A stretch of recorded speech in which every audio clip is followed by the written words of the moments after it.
আশা করছি আপু আপনি আপনার প্রশ্নের উত্তর পেয়ে গেছেন। নোমান আব্দুল্লাহ প্রশ্ন করেছেন, ফ্রিল্যান্সিং এর জন্য আমাদের কোন কাজটা করা উচিত? ওয়েব ডেভেলপমেন্টের মতো স্কিল ডেভেলপ করা উচিত, নাকি ডিজিটাল মার্কেটিং এর মতো কাজগুলো করা উচিত? এইটা সাধারণত ইয়াদের যারা হচ্ছে সিএসসি তে পড়তেছে তাদেরকে ডিজিটাল মার্কেটিং হচ্ছে ফার্স্ট, মানে এমন যে করতে পারবে না, অবশ্যই করতে পারবে। আমার পরিচিত কিছু লোকজন যারা হচ্ছে টেকনিক্যাল ব্যাকগ্রাউন্ড থেকে এসিও ডিজিটাল মার্কেটিং করছে, সেটা যদি কারো ভালো লাগে তারা করতে পারবে। বাট আমি সাধারণত রিকমেন্ড করবো যে সিএসসি স্টুডেন্ট যদি হয়ে থাকে সে হচ্ছে টেকনিক্যাল জিনিসগুলোতে ট্রাই করো আগে আর কি। কোনো কারণে যদি তার ভালো না লাগে বা সে মজা পাচ্ছে না অথবা এটাকে এই দিকে সে করতেই চাচ্ছে না, তখন সে ডিজিটাল মার্কেটিং অন্যান্য লাইনে করতে পারবে। কারণ হচ্ছে খুব সিম্পল, অন্য যে কেউ চাইলে ডিজিটাল মার্কেটিং এ ঢুকতে পারবে, কিন্তু অন্য যে কেউ চাইলে হয়তো web development, app development, IoT, robotics এ ঢুকতে পারবে না। তার একটা কষ্ট হবে, পসিবল সেও ঢুকতে পারবে, এটা বলা পারবে না এটা বলা ঠিক না, কিন্তু ঢুকতে পারবে, কিন্তু তার জন্য চান্সেস কম। ওয়ার ইজ ডিজিটাল মার্কেটিং এ যে কেউ ঢুকে ফেলার চান্সেস অনেক হায়ার।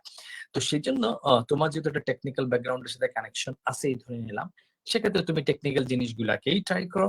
কোনো কারণে তোমার যদি প্যাশন হয় যে না দিস ইজ মাই প্যাশন বা I want to do this, সেক্ষেত্রে আলাদা। বাট নর্মাল কেসে try web development or app development or something related to programming. আশা করছি আপনি আপনার উত্তর পেয়ে গেছেন, এবং তার সাথে আরো একটি কোয়েশ্চেন স্যার, নতুনদের জন্য ওয়েব ডেভেলপমেন্টের জন্য কোন ল্যাঙ্গুয়েজ দিয়ে শুরু করা উচিত হবে? আমি সাধারণত মানে অনেকগুলো রাস্তা আছে এবং সব রাস্তায় ভ্যালিড। আমি জাস্ট একটা রাস্তার কথা বলবো, তার মানে এটা না যে আরো অনেক রাস্তা নেই, আরো অনেক রাস্তা আছে, এবং যে কোনো একটা দিয়ে শুরু করলেই কিন্তু হবে। আলটিমেটলি অবজেক্টিভটা হচ্ছে প্রথম ধাক্কায় যে you need to build some website, that's it. এটা তুমি যেভাবে করতে পারো as long as the website is working. এবং এটার সবচেয়ে ভালো উদাহরণ হচ্ছে যে আমরা যখন কোনো একটা ওয়েবসাইট ইউজ করতে চাই, সেটা দারাজ হোক অথবা অন্য যে কোনো সাইটই হোক না কেন, বা গ্রামীণফোন.com-ই হোক, যেটাই হোক না কেন, আমরা কিন্তু গিয়ে দেখি না ও আচ্ছা এইটা রুবি অন রেলস দিয়ে করছে, তার মানে আমি এই ওয়েবসাইট ইউজ করবো না, অথবা ওটা এএসপি দিয়ে করছে, জেএসপি দিয়ে করছে, সেটা আমি ইউজ করবো না, বা এটা জ্যাঙ্গো দিয়ে করছে আমি ইউজ করবো না। এটা কিন্তু আমরা চেক করি না। অ্যাজ লং অ্যাজ সাইটটা কাজ করতেছে, যেটা যা করা দরকার, তোমার কাজটা হচ্ছে, you are happy with it. Same জিনিসটাই মোটামুটি ট্রু। তুমি যখন শিখতে যাবা, আমার কাছে মোস্ট ইম্পর্টেন্ট হচ্ছে যে তুমি নিজে একটা ফিগার আউট করে ওয়েবসাইট বানাইছো, দ্যাট মেক্স মি হ্যাপি। সেটা তুমি আসলে কি দিয়ে বানাইছো এটা আমার কাছে প্রাইমারি ইম্পর্টেন্ট না, যে জ্যাঙ্গো দিয়ে বানাইছি নাকি আমি হয়তো রিয়াক্ট দিয়ে বানাইছি বা অ্যাঙ্গুলার দিয়ে বানাইছি বা ভিউ দিয়ে বানাইছি বা হচ্ছে পিএসপি দিয়ে করছি, ডাজন্ট ম্যাটার আর কি। আমার কাছে প্রথম দেখা আমার দেখা হচ্ছে যে ইয়েস, তাকে একটা ওয়েবসাইট সে বানাইতে পারছে, চমৎকার, আর একটা কাজ দিলে সে সেটা করে ফেলতে পারে, পারফেক্ট। তো এটা that should be year first project. এবং তোমার লাইফের সব ডিসিশনই পারফেক্ট ভাবে মেক করে শুরু করতে হবে, এমন চিন্তা করার কোনো কারণ নাই। এরপর যদি তোমার কাছে কোনো ডিসিশন না থাকে, তাহলে আমার কাছে সবচেয়ে সিম্পল রাস্তা হচ্ছে HTML CSS শিখো, জাভাস্ক্রিপ্ট শিখো, তারপরে রিয়াক্ট শিখলে আমার কাছে সবচেয়ে ইজিয়েস্ট রাস্তাটা মনে হয় এখন পর্যন্ত। রিয়াক্ট শিখে সেই হিসেবে তুমি যদি ওয়েব ডেভেলপমেন্ট শুরু করো, এইটা আমার কাছে ইজিয়েস্ট মনে হয় সোফার আমি যতগুলো এক্সপ্লোর করছি। ওকে স্যার, এই পর্যায়ে আরো একটি প্রশ্ন, আমাদের একদম ফার্স্ট সেমিস্টার থেকে ল্যাঙ্গুয়েজ স্কিল ডেভেলপ করার পদ্ধতি যদি স্টেপ বাই স্টেপ বলতেন। ল্যাঙ্গুয়েজ স্কিল ডেভেলপ করার হচ্ছে খুবই সিম্পল রাস্তা আসলে ফার্স্ট সেমিস্টার থেকে। সেই প্রসেসটা কি? ফার্স্ট হচ্ছে তোমাকে যে সি প্রোগ্রামিং এর যেটা ইন্ট্রোডাকশন টু প্রোগ্রামিং বা অন্য কোনো নামে থাকতে পারে কোর্সটা, যেটাতে তোমাকে সি শিখাচ্ছে, সেই সির কোর্সটা একটু ভালোভাবে করতে হবে। স্যাররা ক্লাসে যেগুলো করতেছে তার বাইরে একটা দুইটা এক্সাম্পল খুঁজে বের করে প্র্যাকটিস করতে হবে, এবং একটা বা দুইটা রিসোর্স থেকে শেখার চেষ্টা করো। সেটা হইতে পারে আমাদের সবার প্রিয় সুবিন ভাইয়ের বই, সেটা হইতে পারে তুমি হয়তো আনিসুল ইসলামের ইউটিউব চ্যানেল থেকে শিখতে পারো, বা অন্য যে কোনো জায়গা থেকে শিখো, ডাজন্ট ম্যাটার। ক্লাসের লেকচার গুলো দেখবা, সেগুলো প্র্যাকটিস করবা, এবং আরেকটা প্রাইমারি এক্সট্রা সোর্স হিসেবে কাজে লাগাবা। তাইলে তোমার সি এর প্রোগ্রামিং এর জিনিসগুলো মোটামুটি জেনে যাবা, প্রোগ্রামিং এর ফান্ডামেন্টাল জিনিসগুলো জানবা, এরেটের এই জিনিসগুলো বুঝবা, লজিক গুলো বুঝবা, হয়তো ফাইল সিস্টেম অ্যাক্সেস এর কিছু জিনিস বলবে, সেটা করবা। তো ধাপে ধাপের স্টেপ গুলা যেটা তুমি খুঁজতেছো, সেটা কিন্তু অলরেডি ইউনিভার্সিটিও, এমন না যে ড্যাফোডিল আবিষ্কার করছে বিষয়টা এরকম, এটা হয়তো কয়েক দশক ধরে চলে আসতেছে, এবং সরকার এবং ইন্টারন্যাশনাল অথরিটিটাই কিন্তু সুন্দর করে সিরিয়াল ধরে তোমাকে দিয়ে দিছে। হয়তো ফার্স্ট ইয়ারের ফার্স্ট সেমিস্টারে তোমাকে একটা প্রোগ্রামিং দিচ্ছে, আরো কিছু তোমার ম্যাথের কিছু কোর্স দিচ্ছে, সায়েন্সের কিছু কোর্স দিচ্ছে, আবার হিউম্যানিটিজ এর দুই একটা কোর্স মাঝে মধ্যে থাকবে, ইংলিশের কোর্সও থাকে আর কি। কিন্তু প্রোগ্রামিং এর একটা কোর্স দিচ্ছে, তোমার সব প্রোগ্রামিং এর কোর্স কিন্তু দেয় নাই। এবং তোমাকে ফার্স্ট সেমিস্টারে কিন্তু ডাটা স্ট্রাকচার, অ্যালগরিদম বা অবজেক্ট ওরিয়েন্টেড প্রোগ্রামিং গুলো দেয় নাই। তার মানে সিরিয়াল ওয়াইজ দেখবা সুন্দর করে বেসিক প্রোগ্রামিং আছে, তারপরে তোমার ডাটা স্ট্রাকচার আছে, তারপরে অ্যালগরিদম আছে, তারপরে ওপি আছে, এরপরে ডাটাবেজ আছে, এরপরে হচ্ছে এই জিনিসটা আছে। তো স্টেপ কিন্তু এটাই। তো তোমার আশেপাশে সারাউন্ডিং কোর্স গুলারও দরকার আছে, সেগুলো অন্যান্য দিক থেকে তোমাকে আসলে একটা স্বয়ংসম্পূর্ণ পার্সন তৈরি করবে, কিন্তু কোর ফাউন্ডেশনটা খুবই চমৎকার ভাবে। তো তোমার সিক্রেট একটাই, ক্লাসের অ্যাটেনশন দিয়ে করবা, যা যা সেগুলো করবা। যেদিন ক্লাসে যেটা দেখাইছে এইটা যদি তুমি অন্য সাবজেক্ট যদি করো চমৎকার, না করলেও কোডিং এর যে ক্লাসটা আছে সেই জিনিসটা যদি বাসায় গিয়ে একটু প্র্যাকটিস করো। এবং তোমার আরেকটা সিক্রেট ইউজ করতে পারো যে তোমার ক্লাসের কেউ যদি হচ্ছে আটকে যায়, হেল্প করার চেষ্টা করো।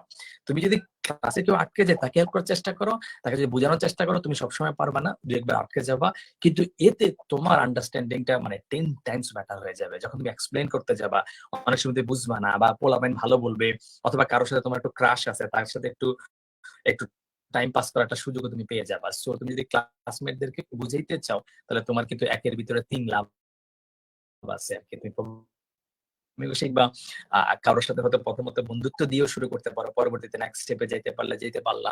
তো সব অনেকগুলো অপরচুনিটি আছে, এই কটা জিনিস ইউজ করো। সামারি হিসেবে ক্লাসটা সিনসিয়ারলি করো, এক্সট্রা একটা রিসোর্স ইউজ করো, এবং যারা যারা আটকে যাচ্ছে বুঝে না তাদেরকে একটু সময় দিয়ে বুঝাও। এটা ওদের সুবিধার জন্য না, কারণ তুমি যখন বুঝাইতে যাবা তোমার লার্নিংটা 10 টাইমস বেটার হবে। এই 3টা জিনিস করো। আশা করছি আপনি মেথড গুলো বুঝে গেছেন, সেভাবে অ্যাপ্লাই করবেন। ইফতেখার রাইহান, তার প্রশ্ন, আসসালামু আলাইকুম ভাইয়া।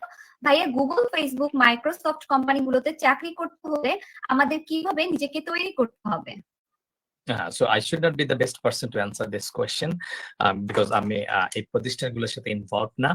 সো এইটা এই রিলেটেড রিসেন্টলি একটা মানে বাংলাদেশে প্রায়ই পাচ্ছে, এবং ওরা বিভিন্ন জায়গায় ইন্টারভিউ দিচ্ছে। তোমরা খুঁজলে তাদের ইন্টারভিউটা পাবা, সেখান থেকে বুঝতে পারবা। বাট আলটিমেটলি হচ্ছে তোমরা যে জিনিসগুলো শিখতেছো ক্লাসে, সেই জিনিসগুলো শিখা, এবং কম্পিটিটিভ প্রোগ্রামিংটা বা কম্পিটিটিভ প্রোগ্রামিং যদি করতে পারো চমৎকার, না হইলেও তোমাকে প্রচুর প্রবলেম সলভিং করতে হবে আর কি।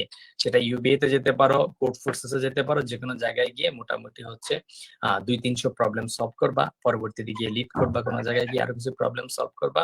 So problem solving is the key for that purpose. এবং একটা দুইটা না, এখানে হচ্ছে কয়েকশো প্রবলেম সলভ করবা, কম্পিটিটিভ প্রোগ্রামিং বা কম্পিটিশন করবা, এই টাইপের জিনিসগুলো করবা আর কি। But I would not be the best person to answer this question. Okay ভাইয়া, তারপরে আশা করি সে তার উত্তর পেয়েছে। কৃতিকা রায় প্রশ্ন করেছে, আমরা যারা সেলফ স্টাডি করে ফুল স্ট্যাক ওয়েব ডেভেলপমেন্ট শিখতে চাই, ফর এক্সাম্পল ইউটিউব দেখে কোর্স কমপ্লিট করা বা অন্য জায়গা থেকে কোর্স করা, তাদের জন্য যদি একটা ব্রিফ গাইডলাইন দিতেন, আমরা কোন টপিকগুলো দিয়ে স্টার্ট করব, কোন স্ট্র্যাটেজি ফলো করব, ফাইনালি কিভাবে আমরা প্র্যাকটিক্যালি এই কাজগুলো অ্যাপ্লাই করা স্টার্ট করতে পারি? মানে বিগেস্ট প্রবলেম হচ্ছে যে যেটা সবসময় বলি যে resource is not the problem আর কি। মানে রিসোর্স কিন্তু সব আছে। ইউটিউবে যদি যাই আমরা খুব চমৎকার ভাবে হচ্ছে জিনিসগুলো অর্গানাইজড ভাবে পেয়ে যাই, প্লে লিস্টও পেয়ে যাই। So resource is not the problem. Problem হচ্ছে যখন দেখা যায় যে প্রথম ভিডিও যে কোনো একটা প্লে লিস্টেরই আমরা যদি দেখি, প্রথম ভিডিও আর সেকেন্ড ভিডিওর ভিউর মধ্যে ডিফারেন্স হচ্ছে অলমোস্ট হচ্ছে এটা যদি 100,000 ভিউ হয়, পরেরটা দেখা যাচ্ছে হচ্ছে 20,000 ভিউ। তার মানে বিগেস্ট প্রবলেমটা ওখানে বোঝা যাচ্ছে যে আমরা কন্টিনিউটা করি না।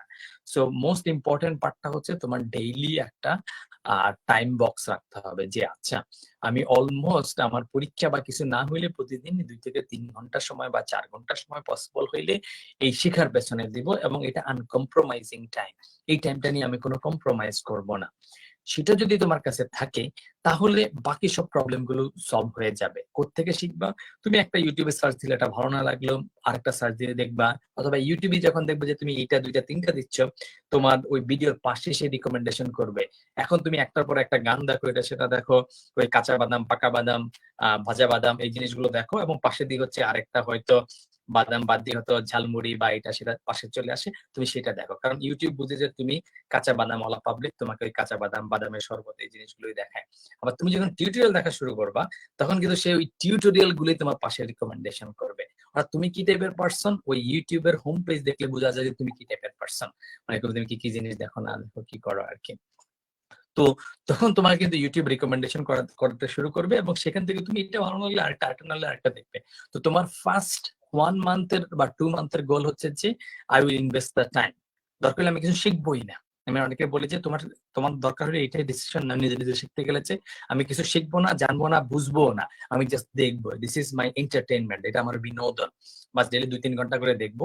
তখন নিজের অজান্তে 2 মাসের মধ্যে তোমার অনেক অনেক টপিক রিপিট হয়ে যাবে, অনেক অনেক জিনিসগুলো তোমার সাবকনসিয়াস মাইন্ডে ঢুকে যাবে, তুমি নিজে নিজেও তখন না বুঝতে চাইলেও বুঝে ফেলতে পারবা। সো মোস্ট ইম্পর্টেন্ট পার্টটা হচ্ছে টাইমটা, এবং ডিসিপ্লিনটা হচ্ছে অনেক অনেক বেশি ক্রিটিক্যাল। তোমাকে দুনিয়ার সেরা ভিডিও আমি এনে দেই, কিন্তু তুমি দেখলা না, বা বা একদিন দেখে 2 দিন দেখলা না, মানে ওটা কোনো ভ্যালু নাই। তোমাকে সুবিন ভাইয়ের বই দিলাম, তুমি একদিন 2 পাতা পড়ে বাকি বই পড়লা না, মানে কোনো ভ্যালু নাই। সুবিন ভাই এত কষ্ট করে বইটা লিখছে, সবাই অনেক প্রশংসা করে, but it has no value, কারণ হচ্ছে তুমি তাদের সময় দেওয়া নাই। সো সময়টা এনশিওর করো, তাহলে বাকি জিনিসগুলো তুমি এনশিওর করে ফেলতে পারবা। প্রজেক্ট করার বিষয়টা ওইখানেই তুমি পেয়ে যাবা। সিরিজ গুলো তুমি যদি প্রজেক্ট দেখো, যেমন একটা চ্যানেল আছে স্ট্যাক লার্নার, তারা হচ্ছে ওয়েব ডেভেলপমেন্টের 100টা প্রজেক্ট একটা প্লেলিস্ট শুরু করছে, পুরোপুরি শেষ করে নাই, মানে দিচ্ছে ওরা আস্তে আস্তে। তো সেখানে কিন্তু প্রজেক্ট আছে, কিন্তু দেখার পাবলিক নেই। ভিউ কয়টা হয়তো আমি ওই দিন দেখলাম যে 600 ভিউ আর কি। কিন্তু ওয়েব ডেভেলপার হইতে চায়, হাত তুলতে বলে দেখাবে 1 লাখ পোলাপাইন হাত তুলবে, কিন্তু দেখার লোক নেই। So resource is there, resource is not the problem, problem হচ্ছে ইউর টাইম এন্ড এফোর্ট। এবং বাকি জিনিসগুলো তুমি ইউটিউব থেকেও যদি শিখতে চাও, শিখে শেষ করতে পারবা না আর কি। আশা করছি কৃতিক আপনি আপনার উত্তর পেয়ে গেছেন, আপনার ডেডিকেশন লেভেল এবং ফ্লোটা ঠিক রাখা হবে। সুদীপ্ত দাস সুপ্ত ভাইয়া কমেন্ট করেছে, what are the crucial factors for remote jobs on overseas company? হ্যাঁ, সো ওভারসিজ কোম্পানির ক্ষেত্রে হচ্ছে মোস্ট ইম্পর্টেন্ট বিষয়টা হচ্ছে, এটা আমরা একটু দেখতেছি, মানে সেটা নিয়ে রিসেন্টলি স্পেশালি যারা একটু 2-3 বছর বা 4 বছর এক্সপিরিয়েন্স, তাদের জন্য জিনিসটা ইজিয়ার। কারণ হচ্ছে তারা তাদেরকে অলরেডি এটা সংখ্যাটা আমরা ভালোই দেখতেছি লাস্ট 2 বছরে। প্যান্ডেমিকের পর থেকে একটা মিড রেঞ্জের লোকজন ভালো চাকরি পাচ্ছে, আর জুনিয়র আমরা অল্প অল্প দেখতেছি, ফ্রেশ গ্রাজুয়েট যারা হচ্ছে ইন্টারন্যাশনালি ইন্টার্ন এবং মানে ফ্রেশ গ্রাজুয়েট হিসেবে পাচ্ছে, এদের সংখ্যাটা কম।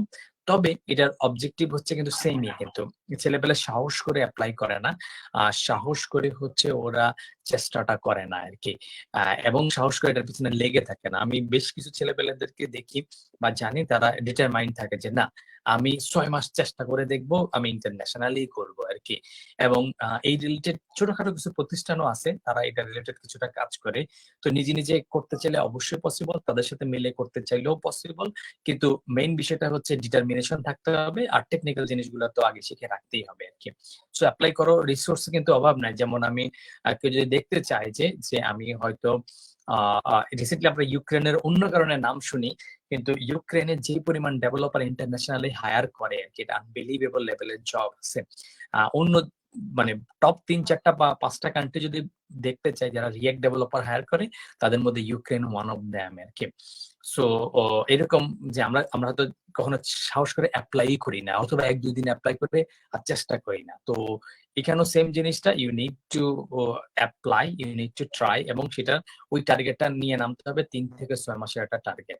তাহলে তার যদি রিজনেবল স্কিল থাকে, সে ফিগার আউট করতে পারবে। স্যার সাথে ভাইয়ের আরো একটি কোয়েশ্চেন ছিল, what should be the salary negotiation for this? নেগোসিয়েশনের ক্ষেত্রে হচ্ছে you will make some mistake, মানে অ্যাটলিস্ট ইন্টারন্যাশনাল ক্ষেত্রে বা লোকাল ক্ষেত্রে your first job would be underpaid most of the কেসে। তো এটা নিয়ে একদম বেশি চিন্তা করা যাবে না, তুমি যেটাই করো না কেন, most likely you will be underpaid. That's not the point here আর কি, যে তুমি প্রথম চাকরির ক্ষেত্রে তুমি বেস্ট পেটা করাটা এখানে তোমার অবজেক্টিভ না। অবজেক্টিভ হচ্ছে একটা টিমের সাথে ইনভলভ হওয়া, ওখানে কাজগুলো করা, জানার জন্য আর কি। ধরো ওই দেশে সাপোজ আমাদের কিছুদিন আগে একজন হচ্ছে ইতালিতে একটা চাকরি পাইছে, অথবা কিছুদিন আগে ইজিপ্টে একজন চাকরি পাইছে, হয়েছে। তো এখন ইজিপ্টের কত স্যালারি জাস্টিফাইবল ওই লোকরা ওই দিক থেকে বলবে না। তো তোমাকে আন্দাজে কিছু একটা বলতে হবে, তুমি বেশি বলতে পারবা না কারণ তোমার মনের ভিতরে আকুপাকু করে, বেশি বললে যে চাকরিটা না দিল, এই টাইপের কিছু একটা থাকে আর কি। সো তুমি ধরেই নাও যে ফার্স্ট জবে তুমি আন্ডারপেইড হবা most of the case international করতে গেলে। That's not the goal here. Goal হচ্ছে তুমি 1 বছর বা 6 মাস ওখানে কাজটা করো, জানো, দেখো কি কি জিনিস হচ্ছে, এবং তুমি আশেপাশে অন্যান্য লোকজনের সাথে কথা বললে, এটা সেটা করলে, মার্কেট ভ্যালুটা অ্যানালাইসিস করলে তখন তুমি বুঝতে পারবা। তো তোমার রাইট পেমেন্ট হবে তোমার সেকেন্ড জব থেকে। স্যালারি নেগোসিয়েশনতে ওদেরকে বলবা যে আমি হোমওয়ার্ক করি না, তোমরা বলো, গুগলে সার্চ দিবা, তারপরে সেটা হচ্ছে ওখানকার লোকের জন্য একটা রেট পাবা। ইন্টারন্যাশনালি তুমি করতে চাচ্ছ রিমোটলি, সেটা ওখানকার লোকের চেয়ে একটু কম হবে, সেটা কত হবে, there is no perfect number. আর সেটা পারফেক্ট নাম্বার হইলে যে কোম্পানি দিতে রাজি হবে সেটাও তুমি জানো না। তো রেদার তোমার কাজ হচ্ছে কাজগুলো করা, ঠিক মতো নিজের ভ্যালুটাকে এস্টাবলিশ করা। তোমার ভ্যালু যদি রেইজ হয়, তাহলে কিছুদিন পরে কোম্পানি যদি বোঝে না একে রাখার দরকার, তখন তখন হচ্ছে সে কোম্পানি ওই প্রাইসটা অ্যাডজাস্ট করে তোমাকে রাখার চেষ্টা করবে। অথবা তখন তোমার একটা চাকরি 1 বছর এক্সপেরিয়েন্স হয়ে গেলে বা 2 বছর এক্সপেরিয়েন্স হয়ে গেলে, তখন তুমি চাইলে সুইচ করে আরো অনেকের সাথে তোমার কমিউনিকেশন হয়ে যাবে, তখন তুমি করতে পারবা। So first 1 year, your goal is not to optimize the money, so optimize your experience, optimize your ability, and grow your skill.